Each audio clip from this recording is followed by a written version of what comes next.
Those of us who love doing our makeup, there is a debate on as to whether or not to use sponges or brushes for your liquid foundation. There are clear differences between the two, so in this episode of Stacy Links Presents, I'm going to do a compare and contrast on the similarities and differences between using a blender sponge or brush for your liquid foundation. Stick around, I'll be right back.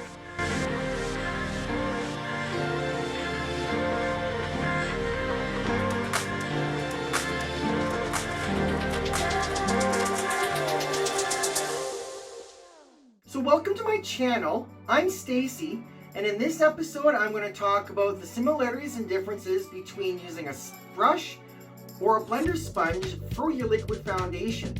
Some people will swear by one or the other, but I will give you a short demonstration and I will show you exactly the type of job each of these can do, and I will review them and tell you which one I like the best.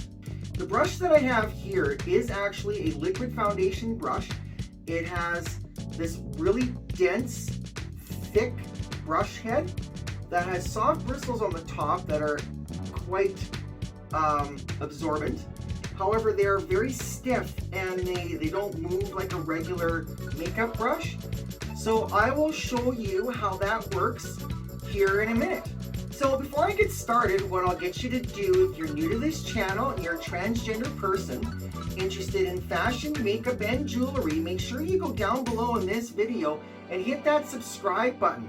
And also be sure to hit the little bell beside to be notified 30 minutes before each episode premiere and anytime I upload other content to my channel.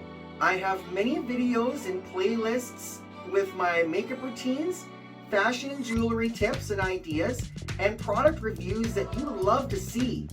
Plus, I'm doing advocacy for the LGBTQIA+ community and documenting my transition as a single parent. And also be sure you're following me on social media. I'm on Instagram, Facebook, Twitter, and on TikTok. Be sure to check the description below in this video for all my social media links.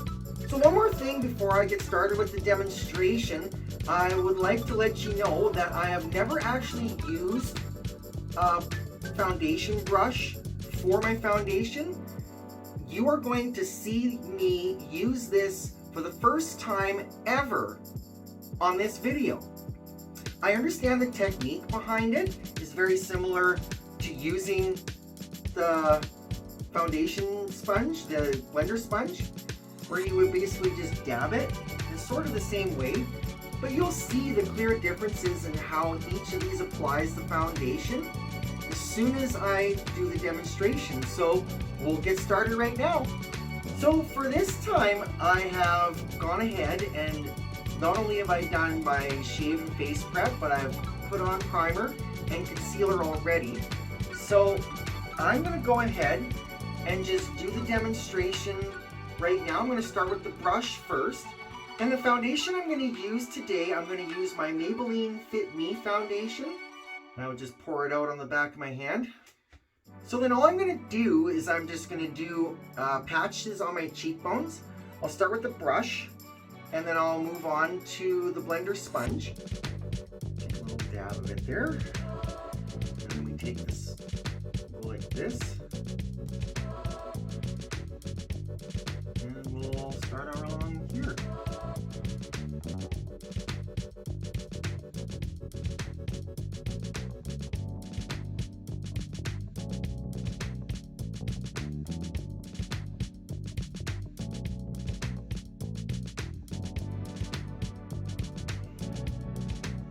Now you can pretty much see already, it does cover fairly well.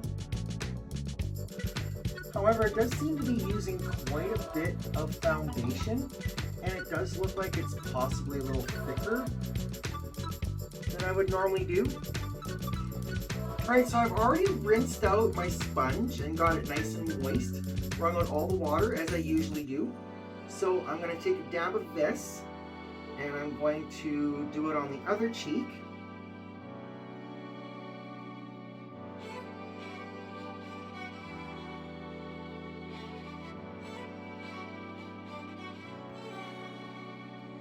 Alright, so you can see there, you can see how different that is. This one looks a lot more covered, but it looks a lot thicker.